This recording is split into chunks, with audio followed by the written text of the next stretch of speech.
Welcome back to the deep dive.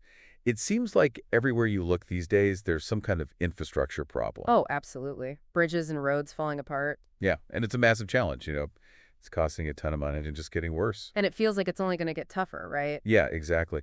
But what if there was a material that could fix itself, like actually heal itself? Well, nature's already figured that out, hasn't it? And scientists, they're catching on. They're looking at those natural processes and trying to make, well, self-healing concrete. Self-healing concrete. I mean, it sounds a bit like science fiction, doesn't it? It does, but it's real. Yeah, it is real. And there's some really cool chemistry involved as always. Oh, for sure. So we're going to, break it all down for you, how it works, what it could mean for the world, and maybe even spark some ideas for other impossible materials we might see in the future. Exactly. And we'll be using Cocktail Party Chemistry, episode 108, as our guide. All right, they did a whole deep dive on self-healing concrete and how it can make our infrastructure, well, more resilient. Like way tougher. So first things first, how does concrete actually heal itself? Does it have like an immune system or something? Well, not exactly an immune system, but it's pretty clever. One way they do it is scientists put these tiny capsules in the concrete mix, and they're filled with a special healing agent. Okay, so like a bunch of little microscopic repair crews all over the place? Exactly, like strategically placed throughout the structure. I love that image, just waiting for a crack to show up, like tiny first responders. So what happens when a crack does form? So when the crack happens, right, these capsules, they break open and they release the healing agent, which could be, like a polymer or a special adhesive that reacts with the concrete. So it kind of glues the crack back together? It's a little more than just gluing. I mean, the agent flows into the crack and then hardens, which seals it up and makes the concrete strong again. Wow, that's pretty impressive, like an internal Band-Aid system for concrete. Yeah, and the best part, it's not just a quick fix. These agents, they're designed to last, to really extend the life of whatever they're in. But what about the bacteria? I remember hearing something about bacteria being used in self-healing concrete. Oh yeah, that's another really cool method. They use these bacteria, often bacillus spores, which are super tough, and can basically hibernate inside the concrete. So they're just hanging out waiting for something to happen. What wakes them up? When a crack forms and water gets in, it activates those spores. And the bacteria, they get to work producing calcium carbonate. Calcium carbonate. Isn't that what limestone's made of? You got it. Hold on, so these bacteria are making their own patching material. Pretty much. It seems simple, right? It does. But it works. The bacteria fill the crack from the inside out with this limestone-like material, and boom, strongcrete again. That is wild. Nature really is the best engineer, isn't it? Absolutely. And this approach, it's got a cool advantage too. Those encapsulated healing agents, they're finite. Like they can only heal so many cracks, but the bacteria, they can keep producing calcium carbonate as long as they have a little moisture and some nutrients. So it's more sustainable in the long run, potentially? That's the idea. And that's why researchers are constantly refining these techniques and, trying to figure out how to make them last longer and work even better. There are always challenges. Definitely makes sense. So we have tiny capsules acting like first responders, and then bacteria building their own little repair crews. It all sounds super futuristic, but is this stuff actually being used out there in the real world? Are there buildings made with self-healing concrete? You know what? There are. It's still pretty new, but it's already being used in some really cool projects, like parking structures, for example. Parking structures. Why parking structures? Well, they take a lot of abuse, right? Heavy cars, constant traffic, all that stress, they crack a lot. And fixing those cracks, expensive and time-consuming. Yeah, that makes sense. So using self-healing concrete in parking structures could actually save a lot of money and hassle down the line. Exactly. Plus, it makes them safer and helps them last longer. So it's not just about patching things up, it's about changing the whole way we think about building and maintaining infrastructure. Totally. And it doesn't stop at parking structures. Researchers are looking at bridges, tunnels, dams, even stuff underwater. The possibilities are, well, pretty huge. Wow, it seems like there's no limit.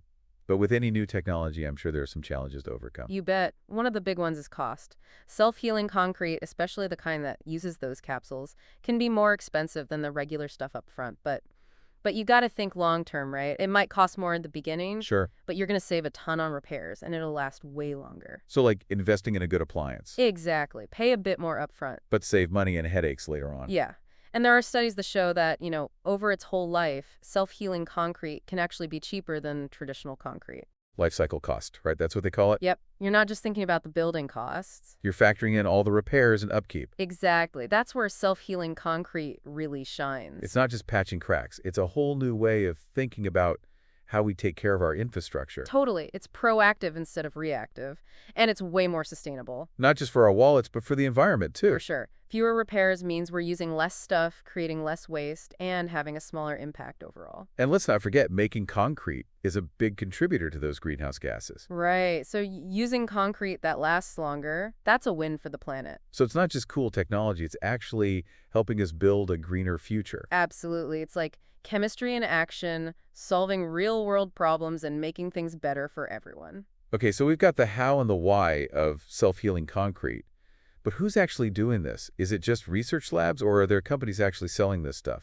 It's both, really. There's amazing research happening at universities all over the world, pushing the limits of what's possible. So the cutting edge. Yeah, but there are also companies, taking that research and turning it into actual products. So it's not just theory anymore, it's actually happening. It is, and that's so important for any new technology. We need to see it out there, being used, proving that it works. Kind of like electric cars, in a way. Exactly. Remember when electric cars were just a cool idea? Yeah, It took time for the technology to catch up, for people to really believe in it. for sure. And with self-healing concrete, I imagine there's still some healthy skepticism, right? Concerns, questions. Of course. Like we said before, cost is a factor. Some people say that self-healing concrete is just too expensive, especially if you're on a tight budget. Yeah, but maybe they're not considering those long-term savings from fewer repairs. Right. That's why it's so important to educate people, to help them see the big picture. To think about the whole life cycle, not just the initial price tag.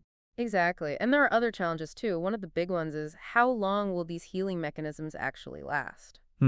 Good point. Remember those capsules we talked about? With a healing agent inside. Right. Well, they can only be activated so many times. Oh, so it's not like a magic, never-ending healing power. Sadly, no. But scientists are working on making those agents last longer, so they can be activated more times. What about the bacteria? Are there any limitations there? Well, with bacteria, the trick is keeping them alive and well inside the concrete. For potentially decades. Yeah. They need to stay dormant until they're needed, and then, bam, produce that calcium carbonate. It's like creating a little ecosystem in there, a little home for the bacteria. It is. And keeping that home stable for years and years, that's a challenge. Right. I guess researchers are still figuring all that out, like what kind of bacteria to use, what they need to eat, the best concrete mix. It's complicated stuff. It sounds like there's still a lot of work to do before this technology is perfect.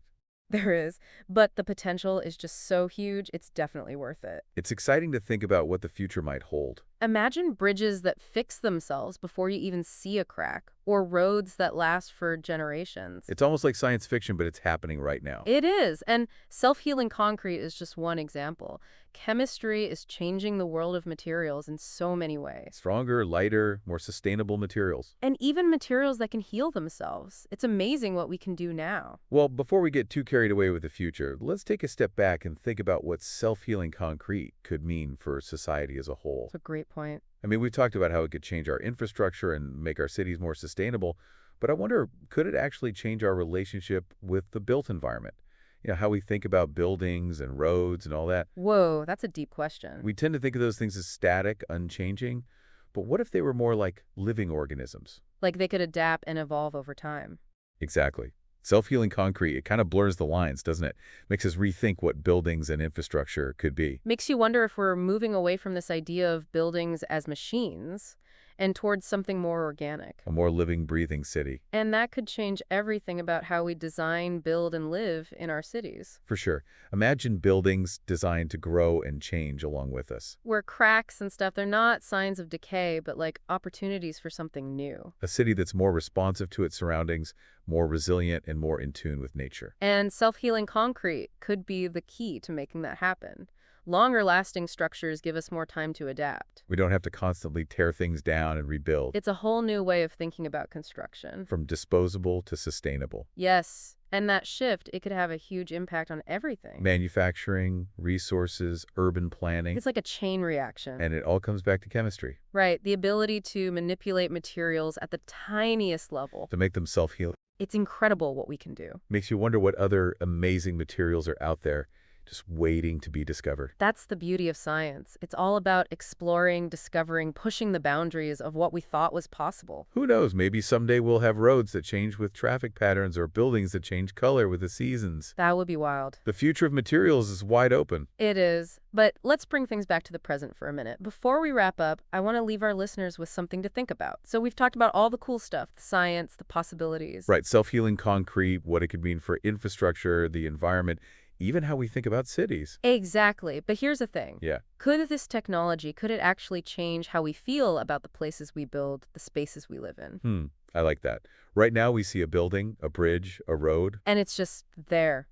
Solid, unmoving. Yeah, like it's always going to be that way. But self-healing concrete, it's like it has a life of its own, doesn't it? It does. It can repair itself, almost like it's alive. Right. It makes you wonder, are we moving away from this idea of buildings as, like, machines? Towards something more organic, more natural. Exactly. And that could totally change how we design our cities in the future. Imagine buildings that can change and grow with us, adapt to our needs. Yeah, or cracks and stuff, they're not a bad thing. They're just part of the process. Like a tree growing new branches. I love that. A city that's in tune with nature, that can heal and change. And self-healing concrete, it could be what makes that possible. Longer lasting buildings, more time to adapt, less waste. It's a whole new way of thinking. It is, and it all started with chemistry. Taking inspiration from nature, like how living things can heal. And using that to create something amazing. Self-healing concrete, it's a pretty good example of what humans can do when we put our minds to it. Yeah, solving problems, building a better future. Pretty cool, huh? Absolutely. Well, that about wraps up our deep dive into the world of self-healing concrete.